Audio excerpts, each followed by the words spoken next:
سیدنا یوسف علیہ السلام کا تذکرہ جاری تھا۔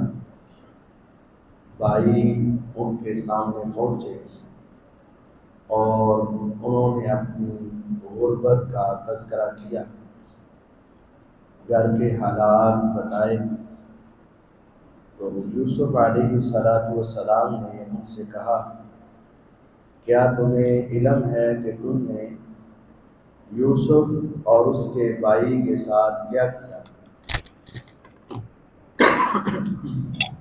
جب انہوں نے سیدنا یوسف علیہ السلام کا تذکرہ سنا تو وہ ایک دم سے حیران ہوئے اور پوچھنے لگے، اِنَّكَ لَأَنْتَ یوسف، کیا واقعتاً آپ یوسف تو نہیں ہیں؟ تو آپ نے فرمایا، ہاں میں یوسف ہوں علیہ السلام، اور یہ میرے بھائی ہیں، اللہ نے ہمارے اوپر احسان کیا ہے۔ سوال ہوا کہ کیسے یہاں تک پہنچے؟ تو جواب دیا، یہ دو خوبیاں جس میں ہوں اللہ اس کو عزتوں سے نوازتا ہے۔ اِنَّهُ مَن يَتَّقِ وَيَصْبِرْ، جو تقوی اختیار کرے اور صبر کرے، فَإِنَّ اللَّهَ لَا يُضِيعُ أَجْرَ الْمُحْسِنِينَ، اللہ نیکی کرنے والوں کا اجر کبھی ضائع نہیں کرتا۔ قَالُوا تَاللَّهِ، کہنے لگے اللہ کی قسم، لَقَدْ آثَرَكَ اللَّهُ عَلَيْنَا وَإِن كُنَّا لَخَاطِئِينَ، اللہ نے آپ کو ہمارے اوپر بڑا درجہ عطا کیا، ہم نے تو تمہیں نیچا کرنا چاہا، ہم نے تمہیں کنویں میں پھینکا، ہم نے تمہیں قتل کرنے کے منصوبے بنائے اور ہم نے تمہیں غلام بنا کر بیچ دیا، لیکن اللہ نے آپ کو یہ ترجیحات دی، درجہ دیا۔ وَإِن كُنَّا لَخَاطِئِينَ، ہم بڑے خطا کار تھے، ہم سے بڑی غلطی ہوئی۔ یوسف علیہ السلام نے آگے سے ان کو کوئی تانا نہیں دیا، ان کی باتیں یاد نہیں کروائیں، ان کے اوپر کوئی سخت جملے نہیں بولے۔ ابھی انہوں نے اپنی غلطی کا اعتراف کیا، معافی نہیں مانگی، صرف غلطی کا اعتراف کیا کہ ہم خطا کار تھے۔ قال لا تثریب علیکم اليوم یغفر اللہ لکم وہو ارحم الراحمین، فوراً کہہ دیا آج تمہارے اوپر کوئی ملامت نہیں، کوئی ڈانٹ ڈپٹ نہیں، کوئی سختی نہیں، اور میں تمہاں سے کسی قسم کا بدلہ نہیں لوں گا، بلکہ میں اللہ سے دعا کرتا ہوں کہ اللہ تمہیں معاف کر دے، اور وہ اللہ معاف کر ہی دے گا، کیونکہ وہ ارحم الراحمین ہے، سب سے زیادہ رحم کرنے والا ہے۔ یہ واقعہ سیدنا یوسف علیہ السلام کا ہمارے پیغمبر علیہ السلام کے واقعہ سے بڑی مماثلت رکھتا ہے۔ آپ کے علم میں ہوگا یہ سورۃ یوسف نبی کریم صلی اللہ علیہ وسلم پر تب نازل ہوئی جب آپ کو مکے سے نکالا گیا، تو آپ بہت غم زدہ ہوئے، آپ پر یہ سورۃ یوسف نازل ہوئی۔ تو اس کے اندر بھی حضور اور یوسف علیہ السلام کی زندگی کی بڑی مماثلت ہے۔ یوسف علیہ السلام کو دکھ پہنچے بھائیوں کی طرف سے، اور نبی کریم صلی اللہ علیہ وسلم کو بھی دکھ پہنچے اپنے خاندان کی طرف سے۔ ابو جہل کون تھا؟ ابو لہب کون تھا؟ یہ حضور کے قریبی رشتے دار تھے۔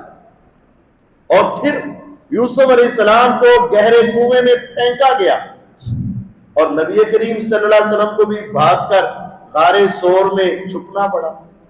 پھر یوسف علیہ السلام کو بھی اس ملک سے نکل کر دوسرے ملک مصر میں جانا پڑا، اور سیدنا محمد الرسول اللہ صلی اللہ علیہ وسلم کو بھی مکے سے مدینے جانا پڑا، اور پھر وہاں آپ بھی کچھ دیر کسی کے گھر میں رہے، ابو ایوب انصاری رضی اللہ کے گھر میں، اور وہ بھی عزیز مصر کے گھر میں، اور پھر اللہ تعالیٰ نے مقام عطا کیا، اور پیغمبر علیہ السلام کو بھی مقام عطا کیا، اور وہ بادشاہ بن گئے، اور ہمارے نبی پاک صلی اللہ علیہ وسلم نے مکہ کو فتح کر لیا، اور جنہوں نے نکالا تھا وہ حضور کے سامنے اور جنہوں نے اس کنویں میں پھینکا تھا وہ یوسف علیہ السلام کے سامنے، انہوں نے بھی اپنی غلطی کا اعتراف کیا۔ اور پیغمبر علیہ السلام نے جب مکہ فتح کیا، مکہ فتح کرنے کے بعد آپ بیت اللہ میں گئے، 360 بت گرا دیے، بیت اللہ کو صاف کیا، اس کے اندر اللہ کی عبادت کی، دعا مانگی، نماز پڑھی، اور جب آپ دروازے پر پہنچے تو سارے سرداران قریش، کفار مکہ حضور کے سامنے کھڑے تھے، جس طرح بھائی سیدنا یوسف علیہ السلام کے سامنے کھڑے تھے۔ نبی کریم صلی اللہ علیہ وسلم نے ان سے پوچھا کہ بتاؤ آج میں تمہارے ساتھ کیا سلوک کروں گا؟ انہوں نے صرف یہی کہا، آپ کریم ابن کریم ہیں اور آپ ہمارے بھتیجے ہیں، آپ رحم کرنے والے ہیں۔ پھر آپ نے پوچھا میں تمہارے ساتھ کیا سلوک کروں گا؟ انہوں نے آگے سے یہی کہا۔ پھر آپ نے پوچھا، انہوں نے آگے سے یہی کہا۔ میرے آقا نے اس وقت کہا تھا، آج میں اپنی زبان سے صرف وہی جملے بولوں گا جو میرے بھائی یوسف علیہ السلام نے اپنے بھائیوں سے کہا تھا، لا تثریب علیکم اليوم، آج تمہارے اوپر کوئی ملامت اور کوئی ڈانٹ ڈپٹ نہیں کی جائے۔ نبی کریم صلی اللہ علیہ وسلم بھی اسی طرح مہربان۔ اب غور کریں ہماری زندگی کیا ہے؟ ہم کہتے ہیں کبھی میری داڑھ تھلے آئی صحیح، کبھی میرے شکنجے میں آنا صحیح، کبھی میرے ہاتھ آنا، کبھی میرے ٹائے چڑھنا، پھر میں تمہیں بتاؤں گا، ایک ایک کر کے بدلا دوں گا۔ لیکن نبیوں کی سیرت یہ ہے، انبیاء کی سنت یہ ہے کہ قاتل اور قتل کے منصوبے بنانے والے، علاقے سے نکالنے والے، میرے پیغمبر علیہ السلام کے گھر کے باہر 9 تلواریں لے کر کھڑے ہونے والے، اور وہ 10 بھائی اپنے بھائی کی قمیض اتار کر کنویں میں پھینکنے والے آج ان کے سامنے ہیں۔ صرف وہ اپنی غلطی کا اعتراف کیا، ابھی غلطی کا اعتراف کرنے کے بعد معافی نہیں مانگی تو خود ہی کہہ دیا، لا تثریب علیکم اليوم، جاؤ آج میں تمہیں ڈانٹوں گا نہیں، ملامت نہیں کروں گا، میں نے تمہیں ویسے ہی معاف کر دیا۔ صرف معافی نہیں کیا بلکہ تمہارے لیے میں اللہ سے معافی مانگتا بھی ہوں، یغفر اللہ لکم، اللہ بھی تمہیں معاف فرما دے، وہو ارحم الراحمین، وہ تو ارحم الراحمین۔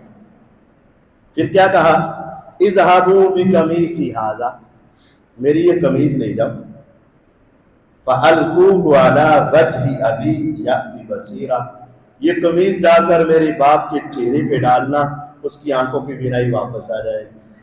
وَأْتُونِي بِأَهْلِكُمْ أَجْمَعِينَ، اور سارے گھر والے اکٹھے ہو کر میرے پاس آ جاؤ، اب تمہیں وہاں کنعان فلسطین میں رہنے کی ضرورت نہیں، مصر میں آ جاؤ۔ اب غور کریں،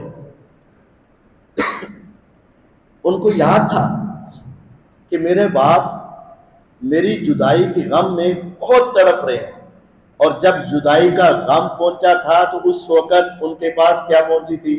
قمیض۔ انہوں نے اتار لی قمیض، اور اتار کر اس کے اوپر جھوٹا خون لگا کے باپ کو دیا۔ پوچھا ہوگا نا کہ جب تم نے میری قمیض اتار لی تھی اور مجھے پھینک دیا تھا، اس قمیض کا کیا کیا؟ کہا وہ تیرے باپ کو جا کے دے دی۔ کہا آج پھر میری دوبارہ یہ قمیض ان کو دے۔ یوسف علیہ السلام کی قمیض بھی عجیب تھی۔ اللہ تعالیٰ نے انبیاء کے لباس میں، انبیاء کے لعاب میں، انبیاء کے تھوک میں اور انبیاء علیہ السلام کے بالوں میں، ہر چیز میں بڑی برکت رکھی ہوتی ہے۔ وہی قمیض گئی تو ان کا غم بڑھ گیا، اور یہی قمیض ہے کہ جب عزیز مصر کی بیوی نے الزام لگایا تو اس فیصلہ کرنے والے نے کہا تھا قمیض کو دیکھ لو، آگے سے پھٹی ہے تو بندہ غلط ہے، پیچھے سے پھٹی ہے تو یہ عورت غلط ہے۔ اس قمیض کے ذریعے یوسف علیہ السلام کی براءت اور ان کا بری ہونا ثابت ہوا، اور یہی قمیض ہے کہ جب بھیجی گئی تو کہا یہ لے جاؤ، میرے باپ کے چہرے پہ ڈالنا، اللہ آنکھوں کی بینائی واپس فرما دے۔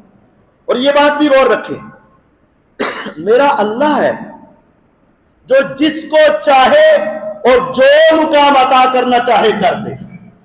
دونوں انبیاء ہیں، یوسف علیہ السلام بھی نبی ہے اور یعقوب علیہ السلام بھی نبی ہے۔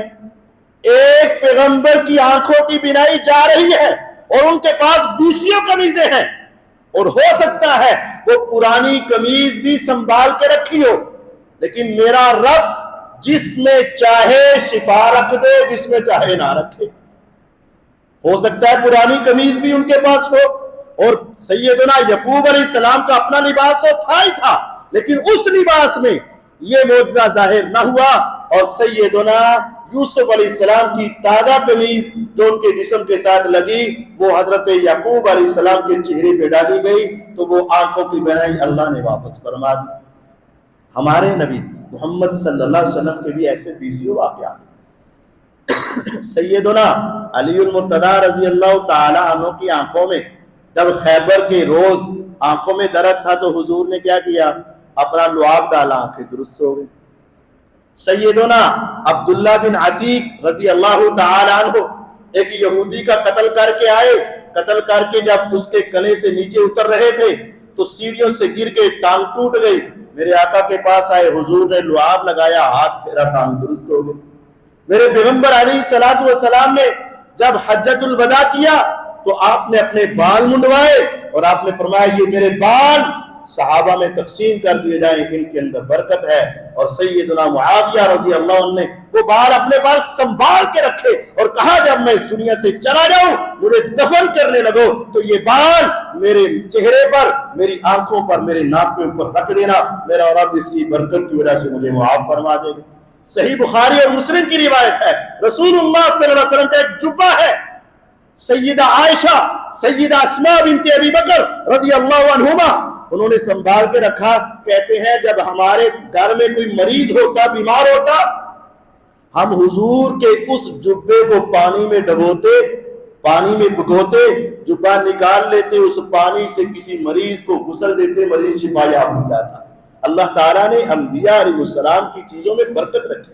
لیکن ایک بات اور قابل غور، جو حقیقی انبیاء کی چیزیں ان میں برکت ہے.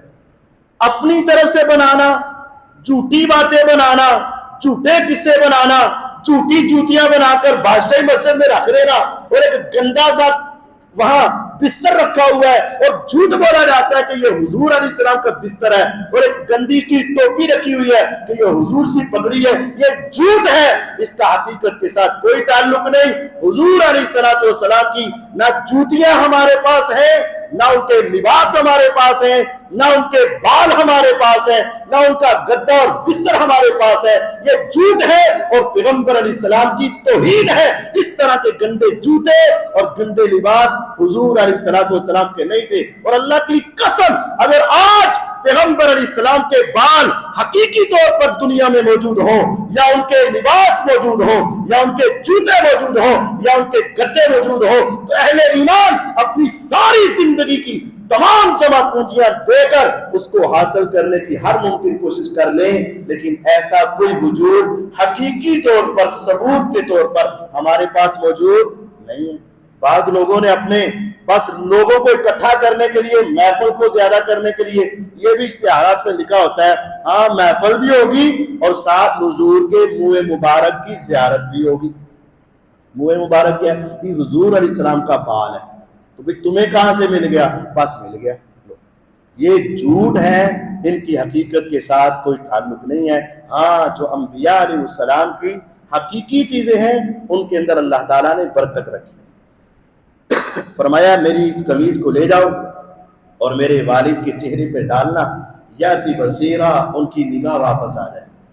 وَأْتُونِي بِأَهْلِكُمْ أَجْمَعِينَ، ایسا کرنا تم سارے اکٹھے ہو کر اب اپنا علاقہ چھوڑو اور مصر میں آ جاؤ. وَلَمَّا فَصَلَتِ الْعِيرُ قَالَ أَبُوهُمْ إِنِّي لَأَجِدُ رِيحَ يُوسُفَ لَوْلَا أَن تُفَنِّدُونِ. جیسے ہی یہ قافلہ یہاں سے نکلا، مصر سے نکلا، تو فلسطین میں، کنعان میں، کنعان پرانا نام ہے، موجودہ نام فلسطین، تو فلسطین میں سیدنا یعقوب علیہ السلام تھے. تو جیسے ہی یہ قافلہ نکلا، قال ابوہم، تو ان کے والد گرامی کہتے ہیں انی لاجد ریح یوسف، مجھے یوسف علیہ السلام کی خوشبو آ رہی. اب غور کریں، بیٹے دو تھے، بیٹے دو گم ہوئے ہیں، لیکن پیار کی انتہا، بس دل جس کی طرف زیادہ مائل، یہ نہیں کہا بنیامین کی خوشبو آ رہی، فرمایا مجھے یوسف علیہ السلام کی خوشبو آ رہی. لولا ان تفندون، اگر تم مجھے بہکا ہوا نہ سمجھو، یعنی یہ نہ سمجھو کہ کیسی بات کر رہے ہو، وہ تو پتہ نہیں کہاں ہے. اگر تم مجھے بہکا ہوا نہ سمجھو نا تو گھر والوں سے کہنے لگے کہ مجھے خوشبو آتی ہے. اللہ تعالیٰ نے والدین کی بھی خوشبو بنائی، اولاد کی بھی خوشبو بنائی. میرے پیغمبر علیہ الصلوۃ والسلام سیدنا حسن اور سیدنا حسین رضی اللہ عنہما کو اپنے سینے سے لگاتے اور آپ ان کو سونگھتے. حدیث میں یشمہما، میرے آقا ان کو سونگھتے. اور میرے پیغمبر علیہ السلام فرماتے ہما ریحانتایا فی الدنیا والآخرہ، یہ دنیا اور آخرت میں میرے پھول ہے اور مجھے ان سے خوشبو آتی ہے. رسول اللہ صلی اللہ علیہ وسلم کو ان کے ساتھ بہت پیار ہے. اور آپ کو سیدنا حسن اور حسین رضی اللہ عنہ سے خوشبو آتی تھی. اور سیدنا یعقوب علیہ السلام کہتے ہیں مجھے اپنے بیٹے یوسف کی خوشبو آ رہی ہے، اگر تم مجھے غلط نہ سمجھو. اب یہاں بھی غور کریں. ایک وقت تھا یوسف علیہ السلام بذات خود قریب ہی کے علاقے میں کنویں کے اندر تھے، لیکن والد کو خوشبو نہیں آئی. اور ایک وقت تھا کہ یہاں سے کتنی دور دوسرے ملک میں ہے اور صرف قمیض چلی ہے وہاں سے، تو کیا کہہ رہے مجھے میرا رب تعالی ہے، جب چاہے جس کو چاہے جو چاہے پہنچا دے. ہر وقت انسان کے اپنے اختیار میں یہ بات، اگر اپنے اختیار میں یہ بات ہوتی، ایک ہے قمیض اور ایک ہے پورے یوسف علیہ السلام، ایک ہے دور اور ایک ہے قریب. جب ان کو کنویں میں پھینکا گیا اور وہ قریب تھے لیکن اس وقت ان کی خوشبو نہیں آئی، اب ہے دور اور صرف قمیض دی ہے، تو آپ فرما رہے ہیں مجھے یوسف علیہ السلام کی خوشبو آ رہی ہے.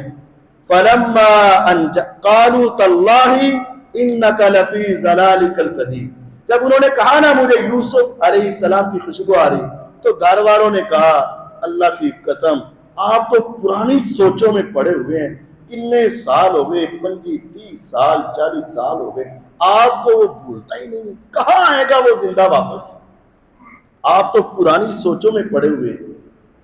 فلما ان جاء البشیر، جب وہ قمیض لے کر خوشخبری دینے والا جلدی جلدی آیا، القاہ علی وجہہ، تو اس نے لا کر قمیض سیدھی باپ کے چہرے پہ ڈالی، بتایا کچھ نہیں، لا کر بس قمیض چہرے پہ ڈالی. فارتد بصیرا، ان کی نگاہ واپس آ گئی. قال الم اقل لکم انی اعلم من اللہ ما لا تعلمون، تو پھر یوسف یعقوب علیہ السلام خوشی کے ساتھ کہنے لگے میں نے تمہیں کہا تھا نا کہ میں وہ جانتا ہوں جو تم نہیں جانتے. اللہ تعالیٰ انبیاء علیہ السلام کو وہ چیزیں بتا دیتے ہیں، وہ چیزیں عطا کر دیتے ہیں جو عام امت کے پاس نہیں ہوتی. انی اعلم من اللہ، میں اللہ کی طرف سے ایسی باتوں کو جانتا ہوں ما لا تعلمون، جو تم نہیں جانتے. نبی اور امتی کا فرق ہوتا ہے، امتی کے پاس بہت ساری چیزوں کا علم نہیں ہوتا جو اللہ تعالیٰ اپنے انبیاء علیہ السلام کو عطا فرما دیتے. اب جب بات کھل گئی، اب بیٹے نے آ کے قمیض دی، تو یہی وہ بیٹے تھے جو پہلے کہہ رہے تھے بھیڑیا کھا گیا، اب قمیض بھی آ گئی.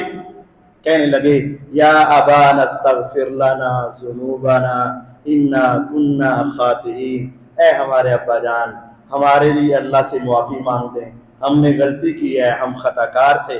تو فرمایا سوف استغفر لکم ربی، میں اپنے رب سے تمہارے لیے معافی مانگوں گا. فوراً نہیں مانگی، فرق سمجھے. یعقوب علیہ السلام کہتے ہیں سوف استغفر، میں مانگوں گا تمہارے لیے معافی، کسی آئندہ وقت میں، شام رات تہجد کسی وقت، فوراً نہیں مانگی. اور یوسف علیہ السلام نے فوراً کہہ دیا تھا لا تثریب علیکم اليوم، آج تمہیں کوئی ڈانٹ ڈپٹ نہیں، اللہ تمہیں معاف فرمائے، فوراً کہہ دیا. کیا مطلب؟ ایک وجہ یہ تھی کہ یہ غلطی تم نے، اصل جرم تم نے یوسف علیہ السلام کے ساتھ کیا ہے، اگرچہ اس کا نقصان مجھے بھی ہوا لیکن اصل تمہارا جرم کس کے ساتھ ہے؟ یوسف علیہ السلام کے ساتھ. تو حقوق العباد کے معاملے میں پہلے وہ معاف کرے گا تب ماں معاف کرے گا.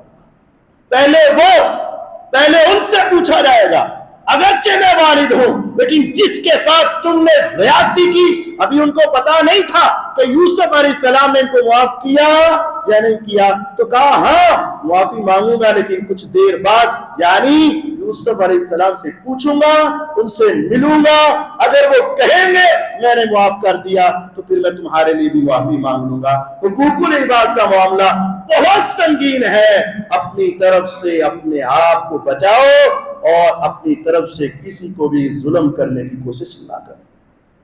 سوف استغفر لکم ربی، ہاں میں اللہ تعالیٰ سے تمہارے لیے معافی مانگوں گا، انہ هو الغفور الرحیم، وہ تو ہے ہی غفور الرحیم ہے۔ اب یہ سارا خاندان اکٹھا ہوا، کیا خوشی کا منظر ہوگا، والد والدہ بھائی بہنیں وہ سارے جمع ہوئے۔ فلما دخلوا علی یوسف، جب وہ سارے اکٹھے ہو کر یوسف علیہ السلام کے پاس گئے، آوا الیہ ابویہ، انہوں نے اپنے والدین کو اپنے پاس بلایا، وقال ادخلوا مصر ان شاء اللہ آمنین، کہنے لگے یہ سارا محلہ تمہارا، جہاں چاہو بے خوف و خطر تم یہاں رہو۔ ورفع ابویہ علی العرش، اپنے والدین کو تخت پر بلایا، اسپیشل پروٹوکول، بھائی نیچے ہیں کھڑے ہیں اور لیکن والدین کو اسپیشل اپنے تخت پہ بلایا۔ وخروا له سجدا، اور وہ سارے یوسف علیہ السلام کے سامنے سجدہ تعظیمی کرنے لگے، سر جھکانے لگے۔ پہلی امتوں میں جس طرح آدم علیہ السلام کو اللہ تعالیٰ نے سجدہ کروایا، ابلیس اور فرشتوں سے کہا کہ سجدہ کرو، سجدہ تعظیم، سارے فرشتوں نے کیا سوائے ابلیس کے۔ اسی طرح پہلی امتوں میں بادشاہوں کو، انبیاء کو تعظیمی سجدہ کیا جاتا تھا، اس کی اجازت تھی، لیکن اب ہماری اس امت میں تعظیمی سجدہ بھی حرام۔ عبادت کے سجدے تو ہر امت میں حرام رہے، تعظیم کا سجدہ، جس طرح ہم بسا اوقات کسی سے سلام لیتے ہیں، سلام لیا ایسے جھک کے، سلام لیا تو اپنا سر نیچے کر دیا، ہم اپنی طرف سے احترام ایسا کرتے، حرام حرام حرام ہے۔ احترام دل میں ہو، احترام دل میں رکھیں، بات کو خوب غور سے سنے اور مانیں، بڑوں کا احترام ضروری ہے، بے ادبی حرام ہے۔ من لم یرحم صغیرنا ولم یوقر کبیرنا فلیس منا، جس نے بڑوں کا احترام نہیں کیا، چھوٹوں کے اوپر شفقت نہیں کی، اس کا میں محمد صلی اللہ علیہ وسلم سے کوئی تعلق نہیں۔ لیکن احترام کا مطلب جھکنا نہیں ہے۔ ہماری شریعت میں یہ سجدہ تعظیمی بھی حرام ہے۔ رسول اللہ صلی اللہ علیہ وسلم کے پاس صحابی آئے اور آ کر کہنے لگے حضور ہم حیرا کے علاقے میں گئے، وہاں کے بادشاہ کو دیکھا کہ جب وہ اپنے تخت پر آیا تو سارے وزیر مشیر جھک کر سلام کر رہے تھے۔ ہم نے سوچا یہ تو ایک علاقے کا بادشاہ ہے، آپ ساری دنیا کے بادشاہ ہیں، آپ اولین و آخرین کے بادشاہ ہیں، آپ سارے نبیوں ولیوں کے بادشاہ ہیں، روز قیامت آپ کے ہاتھ میں حمد کا جھنڈا ہوگا اور ساری دنیا کے نیک اور سارے نبی آپ کے جھنڈے کے نیچے ہوں گے۔ ہمارا جی چاہتا ہے جب ہم آپ کے پاس آئیں تو آپ کے سامنے جھک کر سلام کریں، سجدہ تعظیمی فرمائیں۔ آپ نے فرمایا نہیں، اگر انسان کو انسان کے سامنے میری امت میں حلال ہوتا کہ جھکے تو میں بیوی کو حکم دیتا خامد کو سجدہ کرے، لیکن میری شریعت میں کوئی انسان کسی انسان کے سامنے جھک نہیں سکتا، سجدہ تعظیمی بھی کر نہیں سکتا۔ ہاں پہلی امت میں تھا کہ جب وہ ان کے والدین آئے، بھائی آئے تو وَخَرُّوا لَهُ سُجَّدًا، بھائیوں نے بھی اپنا سر جھکا دیا، والدین نے بھی اپنا سر جھکا دیا۔ وَقَالَ يَا أَبَتِ هَذَا تَأْوِيلُ رُؤْيَايَ مِن قَبْلُ، انہوں نے کہا اے ابا جان یہ میری اس خواب کی تعبیر اب مکمل ہو چکی ہے۔ إِنِّي رَأَيْتُ أَحَدَ عَشَرَ كَوْكَبًا وَالشَّمْسَ وَالْقَمَرَ رَأَيْتُهُمْ لِي سَاجِدِينَ، میں نے خواب میں دیکھا تھا 11 تارے، ایک سورج، ایک چاند میرے سامنے جھک کر سجدہ کر رہے ہیں۔ والد ہیں سورج کی جگہ پر، کیونکہ سورج میں ذرا تپش بھی ہوتی ہے لیکن اس کے فوائد بھی بڑے ہیں اور بڑا بھی ہے۔ والد میں عموماً ذرا سختی بھی آ جاتی ہے اور بڑا بھی ہوتا ہے، چاند میں ذرا اس کی روشنی میں ٹھنڈک ہوتی ہے، اور ماں کا دل ذرا زیادہ نرم اور ٹھنڈک ہوتا ہے۔ ماں کو چاند کہا، باپ کو سورج کہا، بھائیوں کو تارے کہا۔ یہ 11 تارے، ایک چاند ایک سورج میرے سامنے جھک رہا ہے، جو میں نے خواب دیکھا تھا 11 تارے ایک چاند ایک سورج مجھے سجدہ کر رہا ہے۔ یا ابتی، اے میرے پیارے ابا جان، ھذا تأویل رؤیایا من قبل، یہ میرے اس خواب کی تعبیر آج پوری ہو رہی ہے۔ کئی سالوں بعد بھی خواب کی تعبیر پوری ہو جائے۔ قد جعلها ربی حقا، میرے رب نے اس خواب کو سچا کر دکھایا۔ وقد احسن بی اذ اخرجنی من السجن، میرے اللہ نے میرے ساتھ بہت اچھا سلوک کیا جب اس نے مجھے قید سے نکالا۔ اب یوسف علیہ السلام اپنی زندگی کی روداد سنانے لگے ہیں تو کہاں سے؟ جب مجھے قید سے نکالا، حالانکہ باتیں تو بہت، میری قمیض اتاری گئی، مجھے کنویں میں پھینکا گیا، مجھے پھر باہر نکالا گیا، مجھے بیچا گیا، مجھے غلام بنایا گیا، مجھے اس کے گھر میں رکھا گیا، مجھے جیل میں پھینکا گیا، میرے اوپر الزام لگے، یہ وہ ساری باتیں سکپ کر کے اللہ کے احسانوں کا تذکرہ شروع فرما دیا۔ ہمیں بھی چاہیے، ہم ہر وقت شکوے، ہر وقت شکایتیں، ہر وقت بیماریاں، ہر وقت پریشانی لوگوں کے سامنے رکھتے رہتے ہیں۔ جب بھی ہم بیٹھیں تو ہم اللہ کی طرف سے آنے والی آزمائشوں کے بجائے کس کا ذکر کریں؟ اللہ کی نعمتوں کا، اللہ کے احسانات کا، اللہ کے انعامات کا، اللہ تعالیٰ نے جو آسانیاں دی اس کا ذکر کرو۔ ہمارے اوپر 1,00,000 اللہ کی نعمتیں ہو اور 10-15 ہمارے اوپر تکلیفیں آ جائیں، ہماری زبان ہر وقت 10-15 تکلیفوں کو بیان کرتی ہے اور وہ 1,00,000 نیکیوں کا ذکر ہے۔ لیکن انبیاء کی تعریف کیا ہے؟ انبیاء علیہ السلام، وقد احسن بی اذ اخرجنی من السجن، میرے رب نے مجھے جیل سے نکال کر یہ دیکھو کتنا مقام عطا کیا۔ وجاء بکم من البدو، اور تمہیں اس دیہات سے لا کر یہاں شہر میں بسا دیا۔ من بعد ان نزغ الشیطان بینی و بین اخواتی۔ اب غور کریں، ہمارے سامنے ایک بندہ اپنی غلطی کا اعتراف کرے تو ہم اس کا عذر قبول نہیں کرتے، اور سیدنا یوسف علیہ السلام خود ہی اپنے بھائیوں کا عذر بنا کر پیش کر رہے ہیں۔ ہاں، شیطان نے میرے اور میرے بھائیوں کے درمیان ذرا پھوٹ ڈال دی تھی، یہ غلطی شیطان کی تھی، میرے بھائی تو بہت اچھے ہیں۔ ہم کبھی بھی اپنے بھائی، اپنی بہن، اپنے والدین، اپنے رشتہ داروں کی غلطی کا عذر خود تلاش کرتے؟ نہیں، ہم تلاش کرتے۔ ہم تو وہ بیچارہ کہے نا مجھے پتہ ہی نہیں چلیا یار، نہیں مجھے پتا ہے، تینوں نہیں پتا، سانو پتا ہے، ہم ان کو منانا چاہتے، ہم ان کے اوپر ہی سارا ملبہ ڈالنا چاہتے، لیکن یہ کیا ہے؟ یہ کہہ رہے ہیں ہاں من بعد ان نزغ الشیطان بینی و بین اخواتی، بھائی تو میرے اچھے تھے لیکن شیطان نے آ کر ان کو ورغلا دیا اور ان سے غلطی ہو گئی، میں نے ان کو معاف کر دیا۔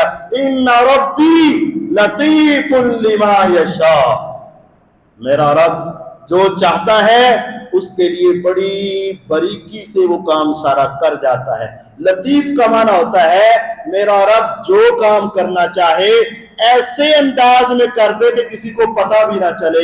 میرے رب تعالیٰ نے مصر کی حکمرانی دے دی تھی، انداز کیا اپنایا، کہاں سے چلے، کہاں سے گزرے اور کیسے پہنچا دیا۔ میرا رب اپنے کام کرنے پر غالب ہے، واللہ غالب علی امری، ساری دنیا تیرے نقصان کا سوچے، اگر میرا رب تیرا نقصان ہونے نہیں دیتا تو میرا رب اپنے فیصلوں پر غالب ہے۔ ساری دنیا تیرے فائدہ کا سوچے، اگر میرے رب نے نہیں سوچا تو کوئی تمہیں فائدہ نہیں دے سکتا۔ ان ربی لطیف لما یشاء، میرا رب جو کرنا چاہتا ہے وہ اس کو کر گزرتا ہے۔ انہ هو العلیم الحکیم، وہ تو ہے ہی علیم و حکیم، وہ جانتا ہے اور وہ حکمت والا ہے، یعنی اسے ہر چیز کا علم ہے اور ہر کام کرنے کا طریقہ آتا ہے۔ حکیم ہر کام کرنے کا سلیقہ آتا ہے، علیم ہر چیز کے بارے میں خوب جانتا ہے، اس کو بتانے کی ضرورت ہے۔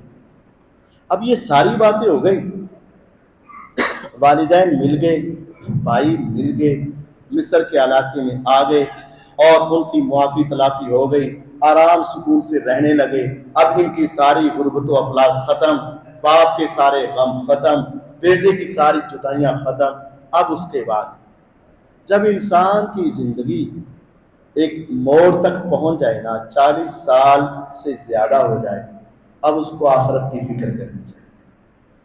اب اس کو دنیا، بچپن ہوتا ہے نا تو یہ ہوتا ہے میں جوان ہونا ہے، پھر جوان ہوتا ہے نا تو اب ہوتا ہے جوانی کے اندر میں نے کام کرنا۔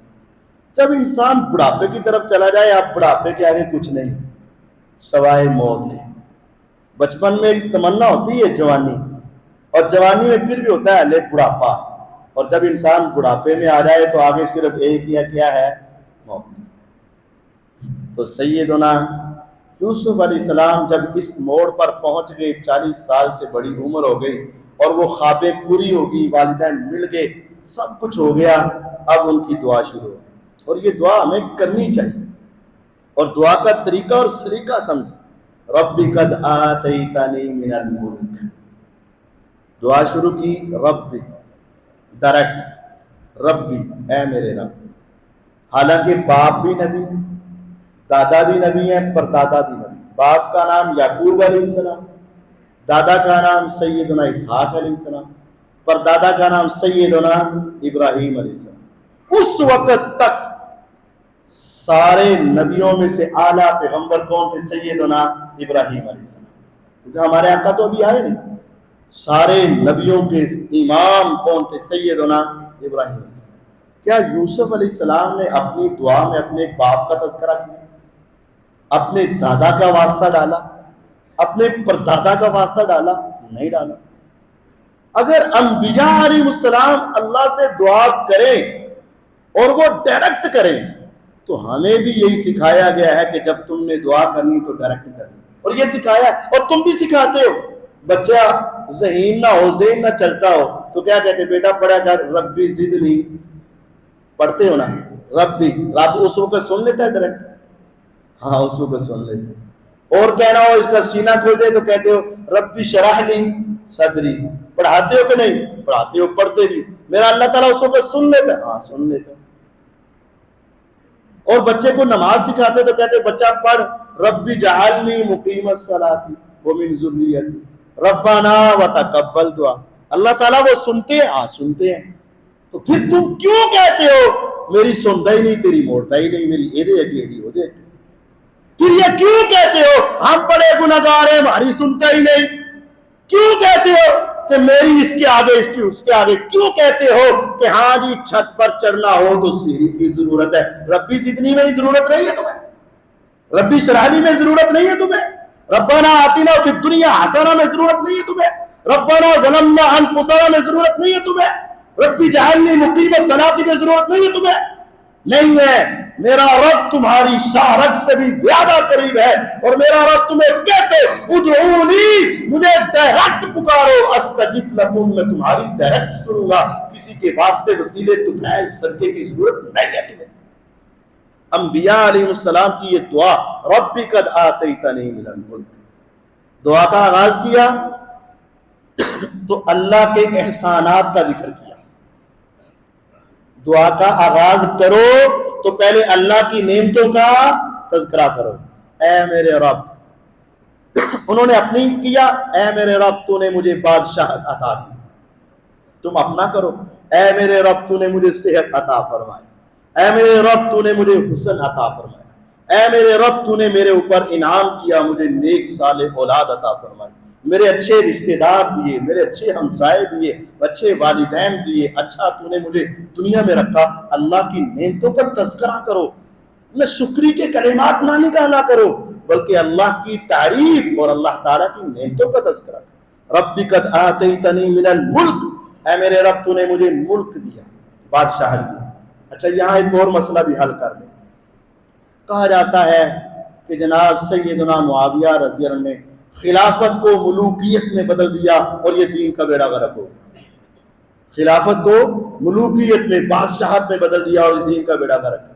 اللہ کے بندو، خلافت بھی اچھی چیز ہے اور بادشاہت بھی اچھی چیز ہے، اگر بادشاہت بری ہوتی، ملوکیت بری ہوتی، تو اللہ تعالیٰ اپنے انبیاء کو کیوں عطا فرماتے؟ اور سیدنا یوسف علیہ السلام اللہ کی نعمتوں کا تذکرہ کرتے ہوئے سب سے پہلے کس کا ذکر کیا؟ اے میرے رب، تو نے مجھے ملوکیت عطا کی، بادشاہت عطا کی۔ اگر بادشاہت بری چیز ہوتی تو پھر اس کا تذکرہ تو یہاں بنتا ہی نہیں ہے۔ اگر تذکرہ کیا ہے، اس کا مطلب ہے کہ بادشاہت بھی اللہ کی نعمت ہے اور احسان ہے۔ ربی قد آتیتنی من الملک، اے میرے رب تو نے مجھے بادشاہت عطا کی۔ وعلمتنی من تعبیر الاحادیث، اے میرے رب تو نے مجھے خوابوں کی تعبیر سکھا دی۔ اللہ کی نعمتوں کا ذکر۔ فاطر السماوات والارض، اے رب تو آسمان و زمین کو پیدا کرنے والا ہے۔ پہلے اللہ تعالیٰ کی صفات، پھر کیا؟ اپنا تعلق۔ انت ولی فی الدنیا والآخرہ، دنیا اور آخرت میں تو ہی میرا مددگار ہے۔ مجھے جب بھی مصیبت آئی میں نے تمہیں پکارا اور تو نے ہمیشہ مجھے اس مصیبت سے نجات دی۔ اب یہ پوری زندگی کو اس کے اندر لے آئے۔ انت ولی فی الدنیا والآخرہ، تو میرا مددگار رہا۔ میرے اوپر ظلم ہوئے، ستم ہوئے، بھائیوں نے بہکا، اولاد نے، رشتہ داروں نے، جو ظلم کیے اور لوگوں نے، انت ولی، تو میرا مددگار ہے۔ اگر انبیاء کے مددگار اللہ، تو تمہارے مددگار کون؟ تمہارے مددگار یہ ہے۔ انت ولی، اے مولا تو ہی میرا مددگار ہے۔ پھر دنیا میں بھی میرا مددگار تو ہے، والآخرہ، اور روز آخرت بھی میرا مددگار تو ہی ہوگا۔ آگے دعا غور کیجیے، توفانی مسلما، مولا تو نے دنیا میں سب کچھ دے دیا، بادشاہت دے دی، والدین دے دیے، بھائی دے دیے، رشتے دار دے دیے، سب کچھ مجھے مل گیا۔ اب مجھے آخرت کی فکر ہے۔ توفانی مسلمن، جب میں فوت ہوں تو میری کیفیت حالت اسلام والی ہو۔ اللہ، اب غور کریں، ایک تو انبیاء کی فکر آخرت، مال و دولت اور بادشاہت اور عہدوں کے بعد وہ اپنی آخرت کو بھولے نہیں۔ اور دوسری بات، اللہ کی قسم، انبیاء علیہ السلام سے غلطی کا، کفر کا، شرک کا تصور بھی نہیں ہے۔ وہ تو لوگوں کو مسلمان بنانے کے لیے آتے ہیں، ان کی تربیت اللہ کر رہے ہوتے ہیں، مولا کی زیر نگرانی رہتے ہیں، آسمان والے رب سے رابطہ رہتا ہے، ان کا اسلام سب سے مضبوط ہوتا ہے، لیکن وہ تب بھی دعا کر رہے ہیں، مولا آخری وقت کے اندر سنبھال کے رکھنا، شیطان کے ورغلانے سے میں ورغلایا نہ جاؤں۔ توفنی مسلمن، جب میری وفات آئے تو کس حالت میں آئے؟ مسلمان کی حالت۔ اگر انبیاء کو اس چیز کی ضرورت ہے تو ہمیں تو بالاولیٰ ضرورت ہے، ہمیں سب سے زیادہ ضرورت ہے۔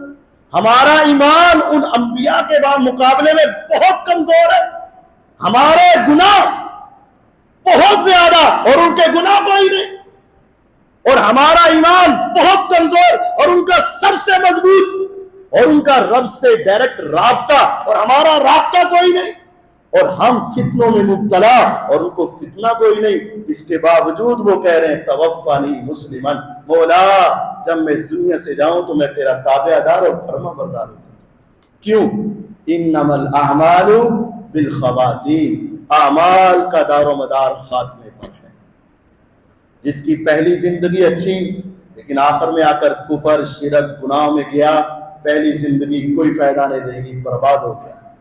پہلی زندگی بری لیکن اگر آخری وقت میں آ کر بھی سچی توبہ کر لے تو وہ 100 کا قاتل تمہارے ذہن میں ہوگا، 100 قتل کرنے کے بعد بھی اگر توبہ کر لی تو میرے رب نے اسے معاف فرمایا۔ ہر جمعے میں یہ آیت عموماً پڑھی جاتی ہے، یا ایھا الذین آمنوا اتقوا اللہ حق تقاتہ ولا تموتن الا وانتم مسلمون، تمہیں اس وقت تک موت نہ آئے جب تک تم اللہ کے فرما بردار نہ بن جاؤ۔ تمہاری موت کس حالت میں آنی چاہیے؟ اسلام کی حالت۔ کامیابی اور نجات کے لیے سب سے کم چیز جو ہے وہ مسلمان ہونا ہے۔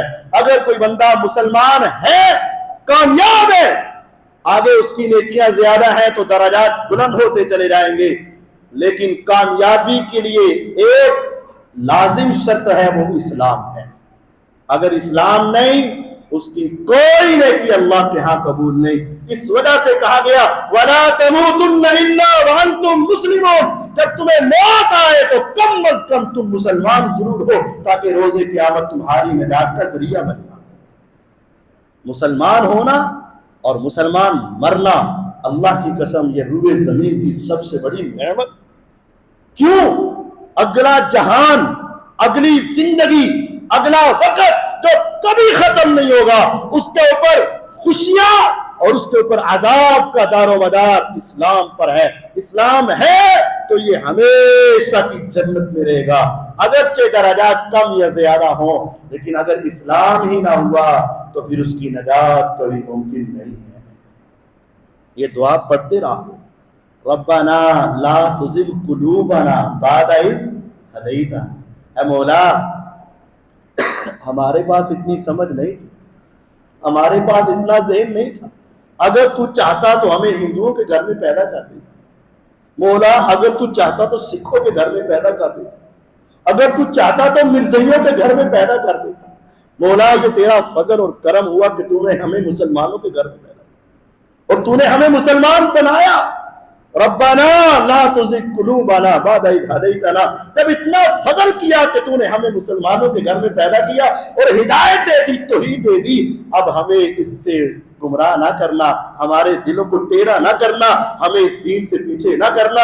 وَهَبْ لَنَا مِن لَّدُنْكَ رَحْمَةً. مولا اپنی رحمتوں کا نزول کرتے رہنا. إِنَّكَ أَنْتَ الْوَهَّابُ.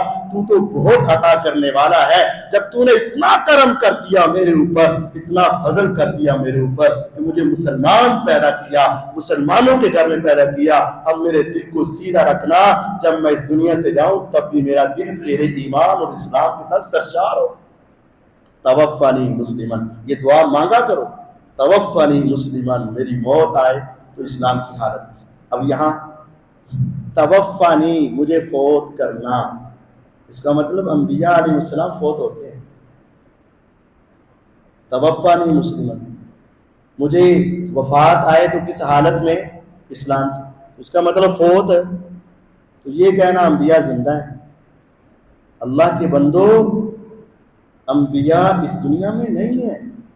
اگر نبی زندہ ہی ہو تو خلیفہ بنانے کی ضرورت کیا ہے؟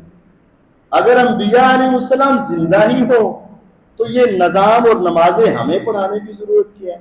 بیت اللہ میں بھی امام ہے اور مسجد نبوی میں بھی امام ہے. اگر حضور زندہ ہے تو نماز وہ پڑھائے. کہا جاتا ہے کہ حضور علیہ السلام کی زندگی کتنے سال تھی؟ 63 سال. ابھی زندہ ہے تو 63 کیوں؟ آج تک گنو سارے. اگر زندہ ہے تو آج تک گنو میرے بھائیوں. اگر زندہ ہے نہیں. انبیاء علیہ السلام بھی ایک وقت میں آتے ہیں، اس سے پہلے نہیں ہوتے، اور ایک وقت آتا ہے اس دنیا سے چلے جاتے ہیں. ہمیشہ سے ہونا اور ہمیشہ تک زندہ رہنا صرف ایک اللہ کی صفت ہے. اللہ لا الہ الا هو الحی القیوم. ہمیشہ سے زندہ، ہمیشہ تک قائم رہے گا، وہ ایک اللہ ہے. انبیاء علیہ السلام کی یہ دعا ہے توفنی مسلمن. مولا جب میری وفات آئے تو حالت اسلام میں، وَأَلْحِقْنِي بِالصَّالِحِينَ، اور فوت ہو جاؤں تو مجھے صالحین کے ساتھ ملا دینا. توفانی مسلمن میں نجات کا ذریعہ تھا اور الحقنی بالصالحین میں رفع درجات تھا. اے مولا جب جاؤں تو اسلام کی حالت میں میری روح نکلے تو کن کے ساتھ رہے؟ جو اعلیٰ صالحین کے درجات ہیں، مجھے ان کے ساتھ ملا دینا. میرے پیغمبر علیہ الصلوۃ والسلام کا بھی جب آخری وقت آیا، امی عائشہ صدیقہ طاہرہ مطہرہ رضی اللہ عنہا فرماتی ہیں حضور نے اپنی انگلی کو اونچا کیا تو آپ فرما رہے تھے مع النبیین والصدیقین والشہداء والصالحین. اے اللہ میری بھی روح کو ملا دینا نبیوں کے ساتھ، صدیقین کے ساتھ، شہداء کے ساتھ، صالحین کے ساتھ. جو دعا یوسف علیہ السلام کر رہے ہیں اسی طرح کی دعا میرے آقا بھی کر رہے تھے. ہمیں بھی یہ دعا کرنی چاہیے. مولا توفنی مسلمن والحقنی بالصالحین. میں کمزور بندہ، لیکن جب میں تم سے مانگتا ہوں تو دل کھول کر مانگتا ہوں. میری موت آئے تو حالت اسلام میں اس قابل تو نہیں لیکن تیرا فضل اور رحمت ہی بڑا ہے، وَأَلْحِقْنِي بِالصَّالِحِينَ، اور ہمیں بھی نیکوں کے ساتھ ملا دینا۔ اللہ تعالیٰ مجھے اور آپ کو کتاب و سنت کو سمجھنے، سیدنا یوسف علیہ السلام کی سیرت کو سمجھنے اور عمل کرنے کی توفیق عطا فرمائے، ہمیں اپنے عقائد کی اصلاح کرنے کی توفیق عطا فرمائے۔ وآخر دعوانا الحمد للہ رب العالمین۔